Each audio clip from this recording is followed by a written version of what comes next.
그래서 고전 읽기, 교과서 읽기 이 두 개가 신학의 기초에서 제일 중요한 작업인데 이 두 개를 한 번에 할 수 자, 갑니다. 네, 안녕하세요. 오늘의 신학 공부의 장명입니다. 오늘은 신학 공부의 기초를 놓을 수 있는 정말 중요한 책 한 권을 추천해 드리려고 합니다. 누가 이렇게 책 어떤 거 보면 좋을까요? 물어보면 두 가지 기준으로 답변을 해드리고 있어요. 뭐를 공부하면 좀 신학의 체계를 잡을 수 있을까요? 아니면 처음 신학을 공부하는데 어떤 책을 봐야 될까요? 이렇게 이제 저한테 물어보셨을 때 첫 번째, 고전 읽기입니다. 이제 기독교 신학이라는 건 결국 2000년 그리스도교 전통의 유산 위에서 이제 계속해서 고민을 해나가는 과정이라고 생각을 하거든요. 그 전통을 이해하고 그 전통을 종합하고 현대적으로 재해석하고 오늘 우리 상황에서 다시금 얘기하고 이런 것들이 이제 기독교 신학의 작업이라고 생각을 하는데요. 그래서 이 기독교 전통을 아는 게 정말 중요하고 그 전통 속에서 그 시간의 검증을 이겨낸 각 고전들이 있죠. 그 고전을 읽는 게 신학에서 가장 중요한 일인 것 같습니다. 두 번째는 교과서 읽기입니다. 그래서 해당 분야의 어떤 논의들을 좀 이렇게 충실하게 정리하고 좀 윤곽을 잡을 수 있도록 도와주는 교과서 여러 번 읽는 게 저는 가장 큰 도움이 된다고 생각합니다. 그래서 고전 읽기, 교과서 읽기 이 두 개가 신학의 기초에서 제일 중요한 작업인데 이 두 개를 한 번에 할 수 있으면 더 좋겠죠. 교과서의 고전을 읽으면 되잖아요. 그런 책이 있는데 바로 그 책이 기독교 강요입니다. 그래서 이 기독교 강요는 어떤 책이냐면 종교개혁자 장 칼뱅이 쓴 작품이고요. 종교개혁 시기에 나온 여러 문헌 중에 가장 중요한 작품이다 이렇게 평가받는 책이에요. 그래서 이제 칼뱅은 1509년에 프랑스에서 태어났습니다. 당시 프랑스는 가톨릭이 우세했고 이 프로테스탄트 사상을 좀 핍박하는 분위기가 있었거든요. 그런 분위기를 피해서 스위스로 이주를 하게 됩니다. 특히 제네바를 중심으로 종교개혁 운동을 진행했죠. 이제 마틴 루터가 1세대 종교개혁가로서 가톨릭의 잘못된 점들을 지적하고 어떤 개인의 구원의 문제에 대해서 관심을 가졌다면 2세대 종교개혁가인 장 칼뱅은 앞서 나온 이 종교개혁 운동의 논의들을 정리하고 종합하고 이제 가톨릭 교회와 구분되는 개신교 교회의 정체성을 확립하는데 좀 더 집중한 면이 있습니다. 그래서 이 칼뱅을 종교개혁의 완성자다 이렇게 평가하는 경우가 많죠. 이 칼뱅의 종교개혁 운동과 이 신학적 사상 가장 함축적으로 잘 담겨있는 책이 바로 기독교 강요인데요. 그래서 크게 보면 4부로 구성이 되어 있어요.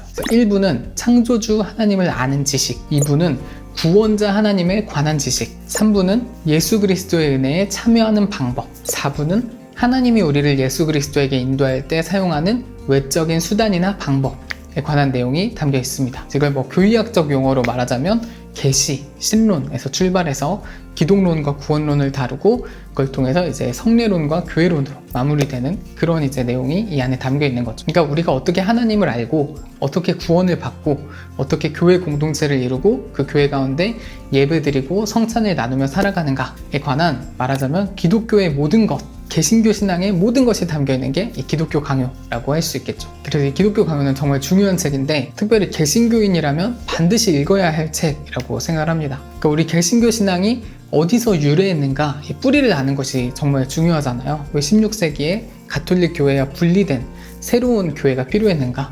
왜 프로테스탄트 운동이 일어났는가? 우리는 무엇에 저항했고 우리가 회복하려고 했던 그 복음의 본질은 무엇인가?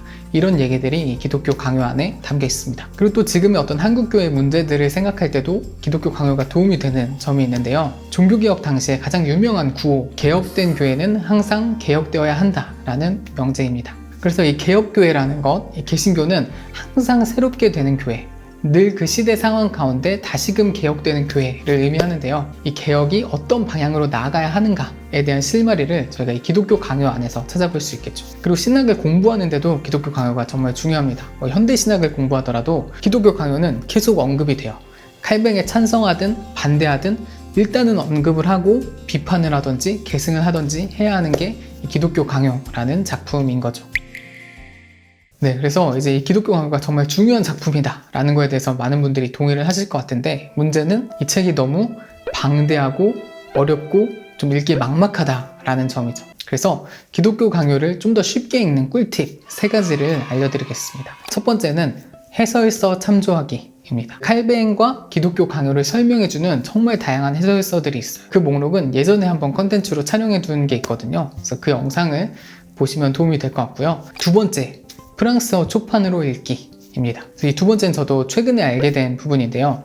기독교 강요가 이제 칼뱅이 초판을 쓰고 계속 업데이트를 해 나갑니다. 다양한 판본이 있는데 그 중에서 가장 중요한 판본을 4개 정도 뽑을 수 있을 것 같아요. 1536년에 쓴 기독교 강요 라틴어 초판, 1559년에 나온 라틴어 최종판, 이제 칼뱅의 가장 완성된, 가장 정리된 신학 사상을 엿볼 수 있는 게 이 4판이고요. 근데 그 딱 중간 지점에 있는 책이 있는데 1539년에 나온 라틴어 2판과 1541년에 나온 프랑스어 초판, 이 두 가지가 가장 중요한 판본입니다. 그러니까 초판은 분량도 너무 작았고 거의 교리문답에 가까운 형태였다면 이걸 이제 크게 확장하고 보강해서 이제 개신교 신앙이 무엇인가를 설명하는 내용이 이제 2판부터 본격적으로 좀 풍성하게 담기고요. 이거를 프랑스어로 다시 쓴 게 프랑스어 초판이에요. 근데 칼뱅이 왜 프랑스어판을 썼냐면 칼뱅은 원래 프랑스 사람이거든요. 근데 이제 스위스에서 활동을 하고 있었죠. 근데 여전히 프랑스에 이 프로테스탄트 신앙을 가진 성도들이 있었던 거예요. 칼뱅이 이제 모국의 성도들을 생각하면서 라틴어는 일반 대중이 읽을 수가 없으니까 기독교 강요를 최대한 쉽고 친절하게 쓴 게 바로 이 프랑스어 초판입니다. 기독교 강요라는 작품이 워낙 중요하기 때문에 저희가 충분히 여러 번 읽을 만한 가치가 있는 책인데 많은 전문가들은 처음에는 프랑스어 초판으로 읽고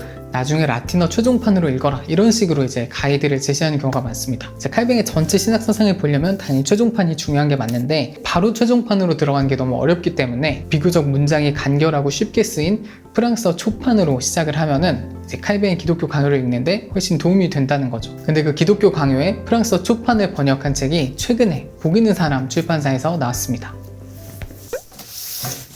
그래서 바로 이 책인데요. 그래서 저도 이제 기독교 강요를 여러 가지 판본으로 접했는데 제일 잘 읽히는 버전이었어요. 그래서 제가 비교하기 위해서 문장을 2개를 준비를 했는데 이제 라틴어 최종판의 문장이랑 프랑스어판의 문장을 좀 비교를 해드릴게요. 왜냐하면 우리는 모두가 본성적으로 외식의 경향이 있어서 의 그 자체가 없이 텅 빈 겉모양의 의만으로도 얼마든지 만족하고도 남기 때문이다. 이 문장을 프랑스어 초판에서는 뭐라고 이제 적고 있냐면 그러나 우리 모두는 태생적으로 위선에 익숙하기 때문에 참된 의보다는 공허한 겉모습만 가진 의에 충분한 만족을 느낀다.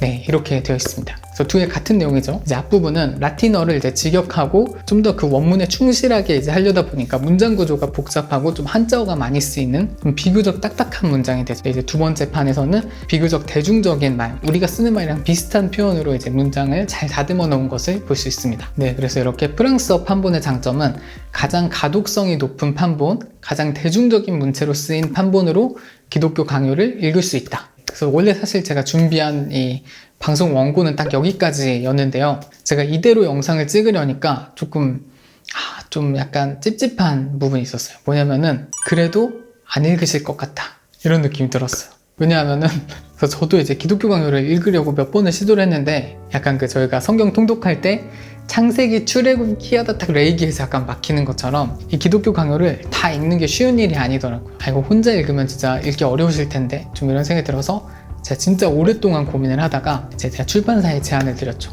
제가 오신공 채널에서 기독교 강요 같이 읽기 프로젝트를 해보겠다 이렇게 이제 복 있는 사람 출판사에 문의를 해가지고 제가 콜라보로 이 프로젝트를 진행하기로 극적으로 이제 협의가 됐습니다. 제가 예전에 밀리오리 조직신학 방송을 했던 것처럼 이 기독교 강요 프랑스어판은 총 17챕터로 되어 있는데 이 모든 챕터를 이제 요약 정리하는 방송을 7월과 8월에 이제 2달 동안 진행해 보려고 합니다. 그래서 여러분도 이제 이게 혼자 읽기는 사실 굉장히 막막하지만 제가 매주 이제 오늘 뭐 1, 2챕터를 이번 주에 합니다 뭐 이런 식으로 방송이 공지가 되면은 한 주 동안 해당하는 챕터를 읽고 제가 나름대로 이제 좀 간추려서 요약한 내용을 보시면은 기독교 강요를 처음부터 끝까지 다 읽어 나가는데 좀 도움이 되시지 않을까 싶고요. 또 저희끼리만 읽으면 저희가 막 산으로 갈 수도 있잖아요. 그래서 칼뱅을 전공한 교수님을 모시고 Q&A를 하는 시간을 또 마지막에 마련을 하려고 합니다. 그래서 이렇게 7월, 8월 2달 동안은 같이 책을 읽고 9월 달에는 이제 교수님을 모셔서 저희가 좀 쌓여있던 질문들, 또 칼뱅이나 이 기독교 강요에 대해서 궁금한 점들